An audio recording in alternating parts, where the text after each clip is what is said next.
Hey hello guys, எல்லோரும் எப்படி இருக்கீங்க? நல்லா இருக்கீங்களா? நானும் ரொம்ப நல்லா இருக்கிறேன். நீங்களும் நல்லா இருக்கணும்னு நானும் ப்ரேயர் பண்ணிக்கிறேன். இன்றைக்கி நம்ம என்ன பார்க்க போகிறோன்னு பார்த்தீங்கன்னா, நாங்கள் ஜிஆர்டிக்கு தான் காய்ஸ் போயிருந்தோம். ஜிஆர்டியில் போயிட்டு ஒரு சின்னதாக ஒரு பொருள் வாங்கலான்ட்டு தான் நாங்கள் இன்றைக்கி போயிருந்தோம்.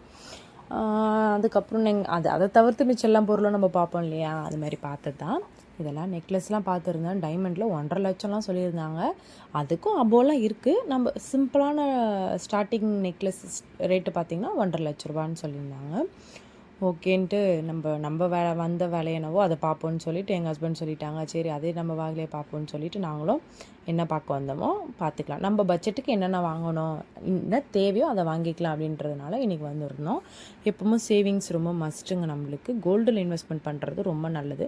நிலத்துலேயும் ப்ளஸ்ஸு நம்ம கோல்டுலேயும் இன்வெஸ்ட்மெண்ட் பண்ணுறது ரொம்ப நல்லது இல்லையா? அதனால் நம்மளுக்கு தேவை என்ன, எனக்கு மூக்குத்தி ஒன்று போட்டுட்டு இருந்தேன். அது மிஸ் ஆகிடுச்சு. அது அடிக்கடிக்கு கழண்டு போகுது. நான் குட்டியாக போடுறதுனால அது லூஸாக இருக்குது. இப்போ பெரிய மூக்குத்தி போகிறவங்களாம் கழண்டு போகாது. நான் கொஞ்சம் ரொம்ப இருக்கிறதுல லாஸ்ட்டு சைஸ் போடுறதுனால நான் என்ன லூஸ் ஆகிடுது. சரி, அதனால் கொஞ்சம் வெயிட் பண்ணி நம்மளுக்கு சேலரி டேட்லாம் பார்த்துட்டு நம்ம ஒரு 1 வீக் வெயிட் பண்ணி தான் நான் இந்த மூக்குத்தியை நான் வாங்கினேன். வெயிட் பண்ணாமல் நம்ம அப்பயே அன்றைக்கே நான் வாங்கியிருந்தேன்னா எனக்கு இந்த டைமண்ட் கிடச்சிருக்காது. சரின்றதுனால பார்த்துட்ருந்தேன். அதேமாதிரி ரிங்கையும் பார்த்துருந்தேன். ரிங்கெல்லாம் ரேட்டெல்லாம் அஃபோர்டபுளாக தான் இருந்தது. ரொம்ப நம்மளுக்கு எக்ஸ்பென்சிவாலாம் இல்லை, வாங்குகிற அளவுக்கு தான் இருந்தது. சரி, இருந்தாலும் நம்ம நெக்ஸ்ட் டைம் வாங்கலாம் அப்படின்ட்டு நம்ம அதை விட்டுட்டோம். நாங்கள் இன்றைக்கி வாங்கினது மூக்குத்தி தான் ஃப்ரெண்ட்ஸ் வாங்கியிருந்தோம்.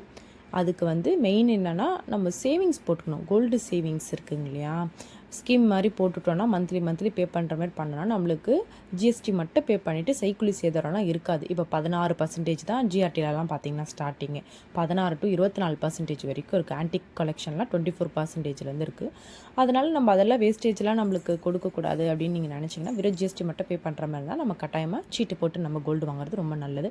கட்டாயமாக பொம்பளை பசங்க ஒருத்தவங்க இருக்கிறாங்களோ இல்லை 2 பேர் இருக்கிறாங்களோ கட்டாயமாக நம்மளால் முடிஞ்ச ஜுவல்ஸை நம்ம சேவிங்ஸ் பண்ணுறது மாதம் பே பண்ணுறது ரொம்ப நல்லது.